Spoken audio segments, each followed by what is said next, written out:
Детский сад в Усть-Ильме, который должен был быть сдан в эксплуатацию еще 2 года назад, не успеют открыть и в этом.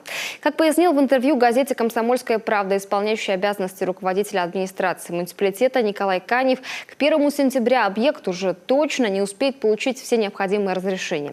Между тем, средства на завершение работ есть. Сейчас идет стадия благоустройства территории. К этому моменту, по оценке чиновника, садик готов на 90%. Устраняются мелкие строительные недоделки, выявленные Пожнадзором и стройнадзором.